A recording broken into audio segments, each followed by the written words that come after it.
Labas ir vėl mes čia susitinkam padiskutuoti, pakalbėti, pasižiūrėti, kaip tai atrodo mūsų situacijos, mūsų užklausos, kažkokie dalykai, kurie mūsų neramina, kaip tai atrodo iš paukščio skrydžio, iš aukščiau, kai pasižiūri iš šalies, galbūt ir sakoma, kad sunku pamatyti, suvokti tą situaciją, kai esi lyg simboliniam paveikslė, bet kai tu išeini iš rėmo ir pasižiūri iš šalies, tai kažkaip gal ir paaiškėja. Šiandien mano užklausa yra dėl santykių, ką daryti, kai santykiai užstrigę, ar kažkaip nebesimato perspektyvos, ar kažkaip nėra noro, jėgų juos tęsti, ar verta juos užbaigti ir pradėti su kitu žmogumi, gal ir pasiūlymų yra, ir kaip tai atrodo iš aukščiau. Bet iš kitos pusės dabar aš prisimenu vieną iškilaus mokytojo tokį pasakymą, kad tu išmok pirmiausia irkluoti. Jeigu tu keisi valtis, tai ir neišmoksi irkluoti, tai vėl pritrauksi tą patį. Taigi, pasižiūrėkim, ką kortos pasakys, ar užbaigti užstrigusius santykius, ar juos tęsti, ar kažkaip išspręsti, ar rinktis kitą žmogų, partnerį. Ir visada reikia ir į save pasižiūrėti, ką mes pritraukiam, kodėl atsitiko taip, nes tai yra dvi pusės santykiuose, ne vien tik kaltinkim tą antrą pusę, bet pasižiūrėkim ir į save, nes kaip aš elgiuosi tenai. Taigi, padarysiu dėlionę, kas aš esu tuose santykiuose, apie kuriuos mes čia kalbėsim. Antra ta pusė, vyras ar moteris, ir kokie tie mūsų santykiai dabar. Ir kas laukia, jeigu mes juos tęsime, ką tai duos mums, jeigu turėsim kantrybės, tęsim ir ką tai duos mums visatai, visuomeniai, ir jeigu mes užbaigsim ir pradėsim kitą santykį, ką tai duos ir kur tai veda. Ir bendrą tokį angelų patarimą paimsiu visais atvejais. Ir ant kaladės dugno yra pažas kardų, tai reiškia, kad toksai proto pasvarstymas, pasižiūrėjimas, pasverimas, kaip čia yra, nes iš tikrųjų ne veltui ir paėmiau Rumę orakulą, kuriuo noriu ir pradėti šitą skaitymą, nes man kažkaip ir pasirodė, kad meilė tai yra visur ir visada, ir čia širdyje, ir visatoje, ir ta meilė neturi nei pradžios, nei pabaigos, ir Rumis toksai poetas, Dainius ir menininkas, šitos meilės skleidėjas, ir jisai visada sako, kad meilės yra visur, todėl ir ne veltui šitą iškrito apie protą, kad tai tik tai protui yra blogai, o mūsų širdžiai, sielai tai visada gerai, ir viskas yra meilė. Ir iškrito tokia korta, irgi apie meilę, apie augimą, apie šviesą, kad taip, tu tose santykiuose augi, kaip bebuvę, ir jeigu tu rinksies ir tą dabartinį partnerį ir su juo išspręsi ir praeisi pamokas, ar tu pasirinksi kitą, vis tiek tas pačios pamokas tu praeisi, nes tai reikalinga dėl tavo sielos augimo. Ir tau rinktis, ar su šituo, ar su kitu. Taigi, toliau pasižiūrėsim, kur čia mus nuves ir kas aš esu šiuose santykiuose. Tai šiuose santykiuose aš esu dvejetas lazdų. Tai reiškia toks žmogus, kuris nori tų santykių, kuris gyvybingas ir jam svarbu, kuris jau yra atradęs save, vienetas lazdų tai apie mane, o dvejetas tai jau apie sąveikavimą, bendravimą, tai reiškia, čia atėjo toksai žmogus, kuriam svarbu tie santykiai ir kuris nori sąveikauti, bendrauti, bet šitoj kortoj tai matosi, kad tai kažkoks liktai simboliškai per atstumą, kažkas ir nevyksta taip, kaip aš noriu, nes aš turiu tą didelę širdį, tą visą savo planetą, struktūrą ir noriu pasidalinti su ta antra puse, bet kažkaip mus skiria tas atstumas ir aš galvoju, kaip jį sumažinti, kaip mums pasidalinti tom savo vertybėm, tą savo meilę ir šviesą ir todėl ne veltui aš čia dabar žiūriu šitą skaitimą, pasižiūrėsiu iš šalies, kaip tai atrodo ir galbūt kažkokių ateis man suvokimų. O kokia antra pusė yra? Tai irgi yra toksai žmogus, kuris tyrinėja pasaulį. Tai vienetas lazdų, bet jisai matosi, kad turbūt dar, jeigu žiūrint pagal sielos evoliuciją, galbūt kažkokia ir jaunesnė siela ar kažkokia turinti mažiau patirčių, nes jeigu čia yra dvejetas, tai jisai yra vienetas, tai kažką matyti jam reikia dar praeiti. Nes kažkodėl matyti ir nevyksta tas normalus toksai santykis ir to, ko mes norim, už tai, kad mūsų partneris dar kažkaip atsilieka per žingsnį, kad jisai yra vienetas, o mes esam dvejetas, bet mums rinktis ar pagelbėti jam kažkokiais būdais ir kad jisai taptų irgi to dvejetų ir panorėtų tokio lygiaverčio santykio su mumis, ar tiesiog, kad jisai dar ir liktų šito vienetų ir apie save tik tai rūpintųsi ir spręstų savo tos asmeninius reikalus, nes iš tikrųjų tai sielų yra laisva valia ir pasirinkimai, kaip jie pragyvena tą gyvenimą ir visi pasirinkimai yra tinkami ir geri, jeigu to žmogaus laisva valia rūpintis savimi ir kažką mokytis apie save, tai ir tebūnie, bet jeigu jis irgi nori santykių ir deda pastangų, tai galbūt ir jisai taps to dvejetu. Pasižiūrėkim toliau, kokie čia santykiai tarp šitų žmonių. Tai rodo, kad tokie, gal tas susipažinimas įvyko labai greitai, aistringai, nes 8 lazdos, tai yra toks labai didelis greitis ir aistra, gal žmonės tiesiog ir neapmąstė protų, kaip čia bus ir kokie čia bus tie santykiai, gal tiesiog ta didelė tokia gyvybinė energija, ta tokia aistra pritraukė, tasai toks labai didelis greitis ir paskui jau pasižiūrėsim, kas toliau. Tai tokie, įdomus tie santykiai gavosi, nes matosi, kad tai buvo kažkokių, ne viskas išsiaiškinta, kad buvo kažkokių paslapčių, gal ir tu pats kažką norėjai nuslėpti ir tas partneris ne viską pasakė, arba kai įvyko tas viskas labai taip greitai ir jūs pradėjote tą santykį, o gal net ir gyventi kartu. Ir kažkaip jūs gal įsivaizdavot kažką apie tą žmogų, bet nežinojot, kaip yra iš tikrųjų, galbūt jūs sukūrėt savo galvoje, kaip turėtų būti, nes aukščiausiai žinia tai tokia paslaptis, gal sukūrėt kaip norėtumėt, bet iš tikrųjų taip nebuvo, nes žmogus tai yra toks, koks jis yra ir tenka priimti, tad kažkaip buvo matyti priimtas toksai kaip žaidimo, toksai lengvumas, žaidimo santykis, liktai, kai yra kažkokios paslaptys ir tai kažkaip nerimtai buvo, taip žaismingai ir liktai nelabai taip ir giliai, o kažkokia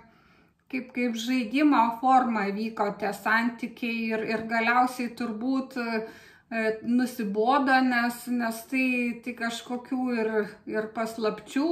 ir kažkokio netikrumo, nes taip, žaismingumas reikalingas gyvenime, bet tai negali būti, kad visą laiką tie santykiai tik tai apie žaidimą, juokavimą, tokio kaip vaikų, nes čia tokia korta kaip santykiai vaikų, bet nesuaugusių, nesubrendusių žmonių ir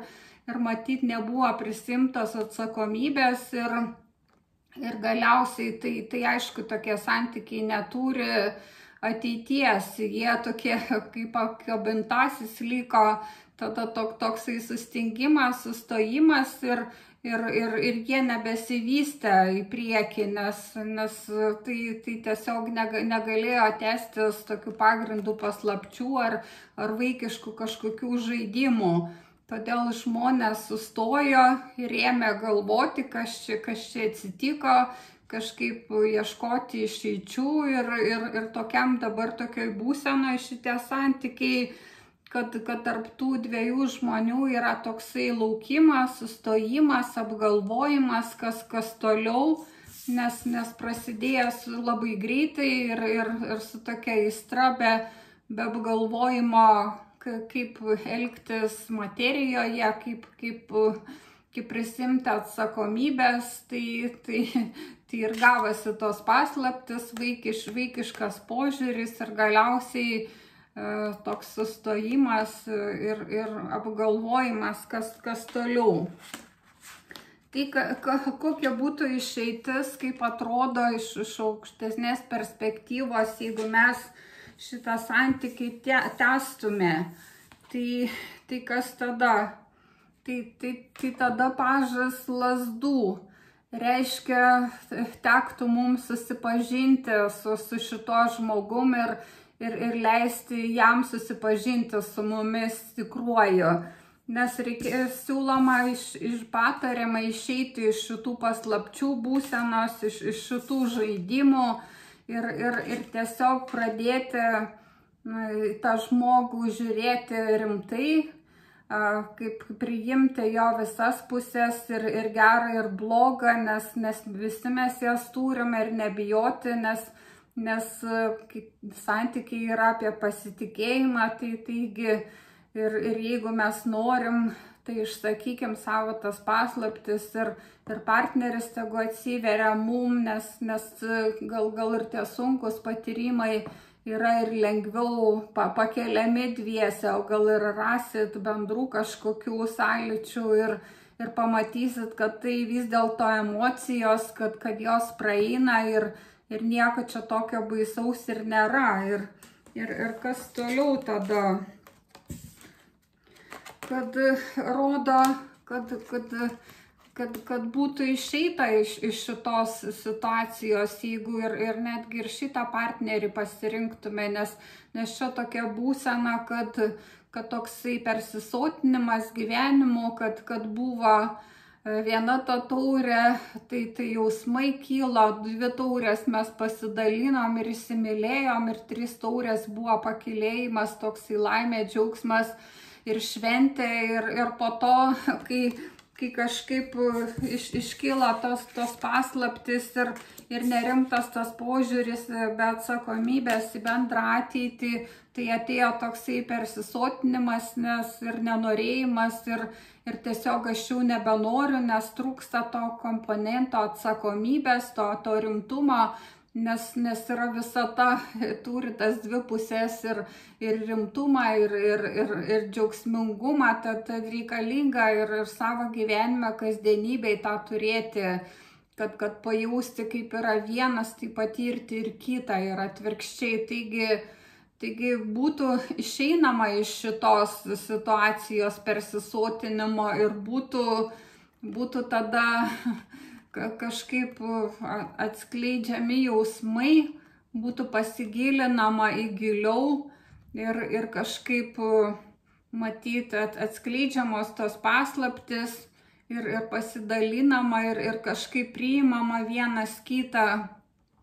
ir tai atvertų kelius į naują ateitį, taigi į naują šviesią ateitį, kad šitie žmonės, kai suprastų, kad ko jiems trūko tose santykiuose, išsiaiškintų ir jie galėtų iš naujo pradėti svajoti ir kurti ir tiek daug galimybių iš tikrųjų atsiveria kaip 7 taurės ar visas žvaigždėtas dangus, kad jie iš tikrųjų galėtų eiti ir šituo keliu ir atrasti laimę. O pasižiūrėkim dabar, jeigu mes išeitume iš šitų santykių ir pradėtume naują, tai rodo irgi fortūnos ratą. Aišku, mums rinktis, ką mes norim, ar tą patį partnerį pažinti geriau ir ištyrinėti, ar kad fortūnos ratas mums išsuktų kitą žmogų, tai vis dėlto jisai išsuks tokį koks mums priklauso, kokį mes pritraukiam ir kaip kalbėjau apie tas gyvenimo pamokas, tą, ką mes norim išmokti, tai arba ir su šituo mes išmoksim, arba ir su kitu mes išmoksim, nes vis tiek mūsų gyvenimo kelias yra apie tai, kad mes tas pamokas turim praeiti, o žmonės, tai yra mūsų pasirinkimai, yra daug tų variantų ir kas toliau. Tai čionais sakoma apie tai, kad čia būtų visokių irgi išbandymų, kad tektų ir pasvarstyti kaip kardas, kaip vienetas ar tūzas kardų, čia reikėtų ir pajungti protą ir kažkaip surasti tą būdą, kaip susipažinti su kitu to partneriu ir kažkaip gal būtų kažkokio ir liūdesio ir mažos savivertės su šitą reikalą kažkaip reikėtų išspręsti, nes kažkaip, kai baigėsi santykiai, tai žmonėms gal ir būna toks liūdesys ir nepasitikėjimas savimi, kad baigė santykius ir labai dažnai žmonės būna pripratę dviese būti ir kad ir tas partneris nėra ir toks jau tinkamas, bet vis tiek kažkas yra namie, aš ne vienas ir tektų išspręsti ir tą situaciją, kad kažkaip atsispirti ir pereiti į mago energijas, bet būtų iš pradžių, kaip sakau, ir šitoj situacijai būtų ką veikti, kad jeigu mes atsisakytume, išsiskirtume su šituo, nebenorėtume studijuoti to žmogaus ir gilintis į jį ir mes atsiduotume visatai, kad išsuktų mums tas fortūnos ratas kitą žmogų, tai vis dėlto tektų ir surasti būdus, kaip susitikti su juo ir kažkokius sprendimus priimti. Ir tektų tą savivertę pakelti, nes kažkaip gal liūdna vienam ir kaip čia, tai vertėtų pagalvoti ir apie šitos momentus, bet aišku, viskas išsprendžiama ir toliau rodo, kad tai žmogus vis dėlto jisai tampa magu, jisai kūrė savo ateitį, jisai tiesiog laimingas. Ir koks yra angelų patarimas, angelų patarimas tai yra kvietimas atgimti, kad matyt aukščiausios jėgos mato, kad taip jau negali tęstis, kad žmogus yra nelaimingas, o visa ta kūrėjas ir aukščiausios jėgos nori, kad mes būtume laimingi. Ir kviečia išeiti iš to sustingimo ir priimti kažkokį sprendimą. Ir matosi, kad tai vis dėlto teks priimti, nes toliau taip tęstis negali turbūt ir su šito partneriu, su kuriuo dabar esame, su to vienetu lazdų, kažkaip sudėtinga yra ir gal jis nepatenkintas ir kažkokių irgi turi planų. Tai mum vis dėlto aukščiausios jėgos irgi sako, kad tai nepavyks išsisukti, kad sprendimą teks priimti ir kviečia tai daryti. O paimsiu dar vieną kortą, kad kai mes priimsim sprendimą, tai kas toliau tada pasižiūrėkim. Kas nutiks tada, kai mes priimsim sprendimą.